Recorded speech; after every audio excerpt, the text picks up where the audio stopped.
नूतन का बेटा होने के नाते मोहनीश बहल पर ये प्रेशर शुरू से ही था कि वो फिल्म इंडस्ट्री में अपनी मां की बनाई विरासत को आगे बढ़ाएं। लोगों ने मोहनीश से उम्मीदें भी यही लगाई कि ये तो एक बड़ा हीरो बनेगा, स्टार बनेगा। शुरुआती कुछ फिल्मों में मोहनीश हीरो के रूप में नज़र भी आए, लेकिन अफसोस वो फिल्में चल न सकी और उनके ना चलने की वजह से मोहनीश भी बतौर हीरो ना चल सके। नतीजा, मोहनीश डिप्रेशन में चले गए। मोहनीश को अपने भविष्य की फिक्र होने लगी। माँ की शानदार विरासत को सफलतापूर्वक आगे ना बढ़ा पाने का मलाल होने लगा।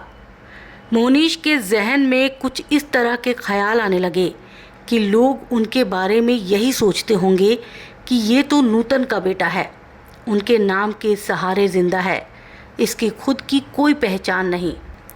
उस वक्त की कई मैगजीन्स में मोहनीश को लेकर इस तरह की बातें हुई भी।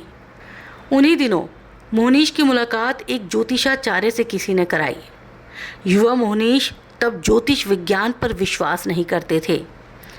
जिस ज्योतिषी से उनकी मुलाकात हुई थी उनका नाम प्रदीप जोशी था।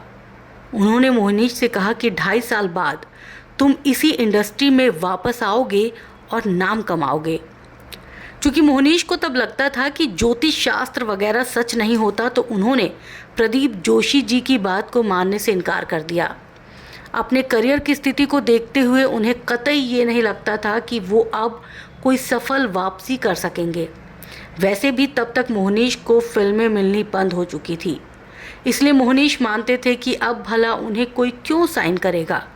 डिप्रेशन के उस दौर में मोहनीश को समझने वाली सिर्फ उनकी मां नूतन जी थी। वो रोज़ देर रात तक अपनी माँ से अपने भविष्य के बारे में बात करते थे और माँ मोहनीश को खूब हिम्मत देती। नूतन जी मोहनीश से कहती थी कि तुम फिक्र मत करो, सही समय आने पर ही तुम्हें कामयाबी मिलेगी, समय से पहले किसी को कुछ नहीं मिलता। मोहनीश का हौसला बढ़ाने के लिए नूतन जी ने उन्हें अपने संघर्ष की कहानी सुनानी शुरू की कि कैसे जब उन्होंने फिल्मों में शुरुआत की थी तो लोगों ने उनके पतलेपन का मजाक उड़ाया था। लोग कहते थे कि एक सफ़ेद कागज़ पर सीधी रेखा खींच दो, वही नूतन है। लोगों की बातों से तंग आकर नूतन जी फिल्में छोड़कर स्विट्ज़रलैंड के एक स्कूल में पढ़ने चली गई थी, ये सोचकर कि इस इंडस्ट्री में उनके लिए जगह नहीं है। लेकिन बाद में उन्होंने वापसी की और एक बड़ी कलाकार बनी। इसी दौरान मोहनीश की दोस्ती सलमान खान से हुई। दोनों एक जिम में साथ में बॉडी बिल्डिंग करते थे। उस समय सलमान ने मोहनीश से एक्टर बनने की ख्वाहिश जताई थी, तो मोहनीश ने कहा, मैं 6 फीट का होने के बाद भी फ्लॉप हो गया हूँ यार, तेरी तो हाइट ही नहीं है, तू कहाँ से एक्टर बन पाएगा। वक्त गुजरा, सलमान खान का संघर्ष रंग लाया और उन्हें मैंने प्यार किया मिल गई। फिल्म साइन करने के बाद सलमान मोहनीश के पास आए और बोले, मुझे राजश्री प्रोडक्शन की एक फिल्म मिल गई है, उसमें विलन का एक रोल है, तू करेगा? मैंने उनसे तेरे बारे में बात की है। अब चूंकि मोहनीश तो उन दिनों काम की तलाश में ही थे, हीरो तो छोड़िए, उस वक्त कोई मोहनीश को कोई सपोर्टिंग रोल भी ऑफर नहीं कर रहा था। इसलिए राजश्री प्रोडक्शन की फिल्म में विलन का रोल निभाने से मोहनीश भला कैसे मना करते।